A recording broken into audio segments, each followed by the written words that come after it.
तुझे तो कुछ दिखाई देता नहीं, राम किसको कहते, कैसे देखेगा?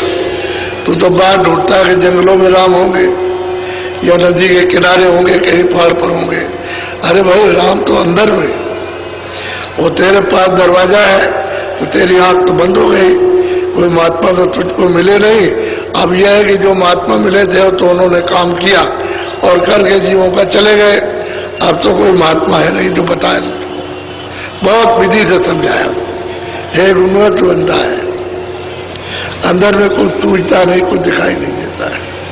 महात्मा मिलेंगे तभी तेरी आंख खुलेगी, तब तुझको दिखाई देगा, तब तेरी समझ में आएगा कि राम क्या है, तब समझ में आएगा कि कृष्ण क्या है, तब तेरी समझ में आएगा ब्रह्मा विष्णु महादेव क्या है। और जब तक तेरी आंख बंद रहेगी तब तक मैं कुछ भी समझाऊं तो तेरी समझ में कुछ नहीं आएगा। समझाते तो पंडित सबके लिए, कौन ऐसा आगे जो नहीं समझाए। एक पंडित जी कथा कर रहे थे तो उन्होंने कहा कि देखो ब्रह्मा की विष्णु की और मतलब शिव जी की पूजा किया करो। और तो कथा में सुना रहे थे तो एक आदमी आया सुनने के लिए, तो चुप रहा, कुछ बोला नहीं। जब उठ के पंडित जी चलने लगे तो आगे बढ़ के गया कि महाराज आपने ब्रह्मा को विष्णु को देखा है? कह लगे हमने तो नहीं देखा। तो फिर क्या सुना रहे हो? जब आपने देखा नहीं है तो आप क्या सुना रहे हो कि ब्रह्मा है विष्णु ऐसे हुए, उसकी पूजा करना, उसकी आराधना करना। तो कैसे आराधना करेंगे जब उसको आपने देखा ही नहीं? भाई देखने की आराधना होती है, देखने की सेवा होती है, और जिसको देखा नहीं उसके लिए क्या करें? तो पंडित चक्कर में पड़ गए कि बात तो सच्ची है, ये कह रहा है वो तो सच कह रहा, हमने तो देखा नहीं राम को भी राम कहते हैं। सुना है किताबों में लिखा है कि राम थे, राम आए थे। तो यही बात तो कहते हैं, अरे ब्रह्मा तूने कुछ देखा नहीं, तू आया तो जरूर स्थान पर। और कहते हैं कि हम कबीर पंथी, अरे कबीर ने तो ये नहीं लिखा कि तुम अंधे रहना, किसी के पास जाना जो तुम्हारी आंख खोले, और जब तुम राम को देखो तब तो कहोगे कि भाई राम है। तुमने देखा नहीं, वैसे राम का परिचय कैसे दे रहे? बड़े प्यार से उसको समझा रहे हैं, लेकिन वो भी जिज्ञासा में आया था, जानने के लिए आया था कि हमको भी कुछ मिल जाए। बोलो। हे स्वामी सत सत तुम भाखी, समझ परा बूझी सब साखी। अब वो गुनवा कहता है स्वामी जो आपने वर्णन किया है वो सब सत्य है। अब हमारी समझ में आया कि जब तक ये महापुरुष नहीं मिलेंगे तब तक हमको कुछ नहीं मिल सकता। आपने सच सच कहा, अब पता चला है कि हाँ है, कोई मिलेगा तभी आँख खुलेगी, नहीं मिलेगा तो नहीं खुलेगी। बोलो। ये सब काल जाल कर लेखा, अपने मन में किया विवेका। वो देखता है कि भाई ये तो काल का जाल है, जिस काम को हम करते हैं काल जाल है, और इसी में हम फंसे पड़े हुए हैं। हमने तो कुछ देखा नहीं कि भाई वो सत्य देश कहाँ है, वो सच्चा मालिक कहाँ है, किसने ये बनाया और किसने हमको भेजा है, तो उसने देखा नहीं है। अब उसने विचार विवेक अब उसका उठा कि भाई तो ये सच्ची बात है। बोलो। पुनि गुनुआ बोला असबानी, महू आप चरणन लपटानी। अब वो गुनुआ ने कहा कि स्वामी अब मेरी समझ में आया, मैं तो आपके चरणों का दास, मैं इन चरणों को छोड़ के अब नहीं जा सकता। आप अपनी कृपा, अपनी दया कीजिए, दया दृष्टि कीजिए, और हमको भी वो आपकी कृपा से मिल जाए, हमारी आँख खुले मिले, आपकी दया, हम आपको छोड़ेंगे नहीं। अब उसकी समझ में आया कि संसार तो ये भ्रमजाल है, धोखा है, कोई अपना नहीं नाम किसी के। अब वो सोच रहा है, और बात सत्य है कि उन्होंने जो कुछ भी समझाया वो सत्य सत्य समझाया, उन्होंने कोई इधर उधर की बात नहीं की। और उससे पूछते कि तुम अंधे हो तो बताओ आँख कब खोलोगे? जब आँख नहीं खुलेगी तो राम नहीं दिखाई देगा, तो राम का अनुभव नहीं होगा। बोलो।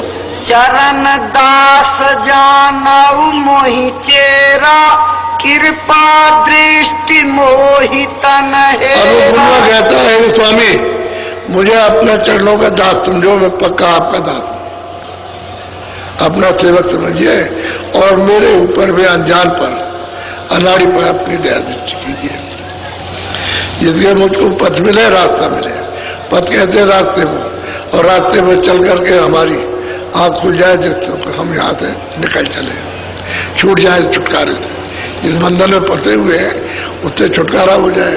आप कृपा मांग रहे हैं, दया दृष्टि, दया कीजिए, हम आपका दास हैं। बोलो। मैं पुण्य रहूं चरण के लारा, जीव काज मम करो सुधार। अब कहते हैं कि मैं तो अब चरणों को छोड़ के जाता नहीं, आपके पास रहूंगा, और ये जीव है इसका अपनी कृपा से काज कीजिए, काम कर दीजिए, ये जहाँ से आया वहां पहुंचा दीजिए। मैं तो आपका हूँ क्या। अब इस तरह से सुन करके और प्रार्थना अर्जी कर रहे हैं। अब उनका ये 25वां साल है। घर ही में रह करके उन्होंने मालिक को आज अंत को प्राप्त कर लिया, और तब वो घर से निकल करके बाहर आए और काशी में उपदेश कर रहे हैं। बोलो। अब मैं शरण आपकी लीना, राम काल धोखा यह चीज। कहते हैं कि भाई हमने तो अभी तक ये कहा था कि राम हमारा काज करेंगे, लेकिन हम धोखे में फंसे रहे, हमको तो आज तक नहीं मिला, धोखे में रहे और हमारा तो कोई काम नहीं किया। अब हम आपकी शरण में आए, इस शरण को अब नहीं छोड़ेंगे। अब आप कृपा दया दृष्टि इस जीव पर कर लीजिए और इसको छुड़ा लीजिए, जैसे भी हो, और जो कहेंगे वही करेंगे। बोलो। अब स्वामी अस करी बखानो, हृदय की संगत पहचानो। अब स्वामी महाराज ने कहा कि थोड़ा सा हृदय के पास में जरा बैठा करो, क्या उसने किस तरह से रहन सहन बोल चाल उठना बैठना कैसे सीखा है, सब उसने सीख लिया। तुम उसके पास बैठोगे तो तुम्हारी समझ में जल्दी आ जाएगा। हृदय की थोड़ी संगत करो, बैठो उसके पास। अब वो समझा रहे, फिर हमारे पास आओ तो तुमको रास्ता मिल जाएगा। बोलो। निस दिन हृदय संग निहारो, हृदय से होई है निर्वार। कहते हैं हमेशा उसका संग करो और किसी का संग मत करो, उससे तुम्हारी जागृति हो जाएगी। वो बताएगा कि हमको किस तरह से कैसे मिला, हमने क्या सेवा की, रहन सहन कैसा, सुना कैसा है, कर्म कैसा करते रहे, वो सब बताएगा। उसी तरह का तुम अपने आप को बन जाओ, तुमको देर फिर नहीं लगेगी, तुम एकदम पक पका करके तैयार हो जाओगे। बोलो। मन को थिर कर बूझो बाता, मन थिर बिना न आवे हाथ। कहते भाई उससे पूछा हो भाई तुमने मन कैसे बस में किया, हृदय से पूछना कि मन को कैसे बस में किया, तो बताएगा भाई ऐसे मन में बस में होगा, और बिना कुछ मिले हुए मन बस में होगा नहीं। उसको जब मिला तो उसका मन बस में हो गया, और मन को बस में करके सूरत का साथ दे गया, ऊपर जो रास्ता बताया उसको पकड़ के चले।